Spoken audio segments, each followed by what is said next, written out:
श्री सद्गुरु महाराज की जय। अमृत वचन महाराज जगत सिंह जी। एक सत्संगी ने शिकायत की, महाराज जी मेरा मन मुझे भजन में बैठने नहीं देता और जब मैं बैठता हूँ तो यह सिमरन भुला देता है। महाराज जी मुस्कुराए और बोले, अच्छा तो आपका मन और क्या करे, वह तो बड़ी ईमानदारी और तत्परता से अपने कर्तव्य का पालन कर रहा है। क्या आपको भी अपना कर्तव्य पूरा नहीं करना चाहिए? पूरी ताकत से मन का मुकाबला करें। इस अवस्था में मन और आत्मा के बीच जबरदस्त लड़ाई है। मन के साथ जरा भी रियायत न करें। सबसे अच्छा तरीका तो यह है कि पहले आप ही मन पर धावा बोल दें और उस पर चोट करते रहें, ताकि उसे कभी बदले में हमले करने का मौका ही न मिले। ध्यान को पूरी तरह से तीसरे तिल पर एकाग्र करके भजन करना चाहिए। ध्यान व तवज्जो के साथ ही सिमरन होना चाहिए और उस समय तन मन और जबान स्थिर तथा देखने और सुनने की शक्तियाँ क्रिया रहित रहनी चाहिए। सत्संगियों को विचार करने की, स्पष्ट और सही विचार करने की आदत डाल लेनी चाहिए। बहुत कम लोग विचार करते हैं। हमें गुस्सा क्यों आता है? क्योंकि हम विचार नहीं करते। लोग काम वासना का शिकार क्यों हो जाते हैं? क्योंकि वे सोचते नहीं। एक माता अपने पुत्र की मृत्यु पर क्यों रोती है? कई लोग धन व संपत्ति के नुकसान पर आत्महत्या क्यों कर लेते हैं? क्योंकि वे सोचते नहीं। विचार 90% अभ्यास है। विचारशीलता एक वरदान है, यह थोड़े से अभ्यास से प्राप्त की जा सकती है।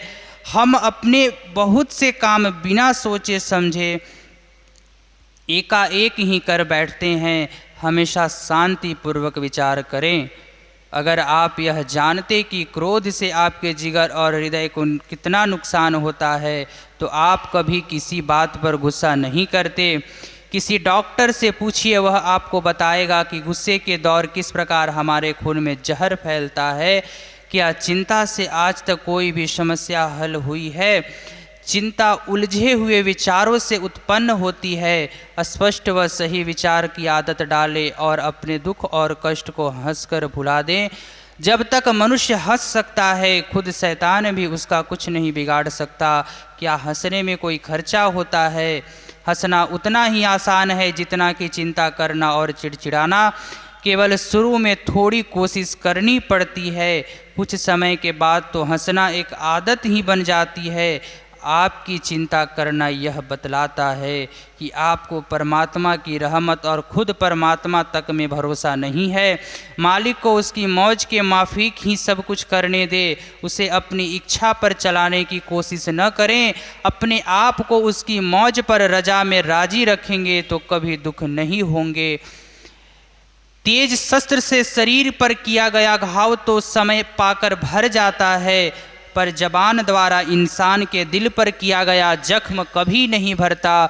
कभी किसी जीव का दिल न दुखाओ। इस बात को भी उतना ही जरूरी समझना चाहिए जितने जरूरी मांस आदि न खाने के वे प्रण हैं जो हम नामदान के समय लेते हैं। अनुशासन और नियमों का शक्ति के साथ पालन कीजिए। भजन और अभ्यास, मांस आदि खाने के वचन का ध्येय कि हमारे मन में अहिंसा व दया के भाव जम जाए।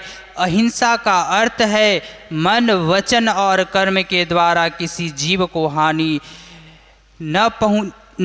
और चोट न पहुंचाना। याद रखो, जिंदगी सबको प्यारी है। पतंजलि ऋषि योगियों के लिए अपने योग शास्त्र में 5 यमों और 5 नियमों का वर्णन किया है। ये दैनिक जीवन के लिए बड़े अच्छे हैं, जिनका पालन करके सत्संगी भी लाभ उठा सकते हैं।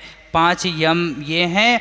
पहला, अहिंसा। किसी भी जीव को मन, वचन या कर्म से चोट या हानि न पहुंचाना। सत्य, झूठ न बोलना। असत्य, चोरी न करना।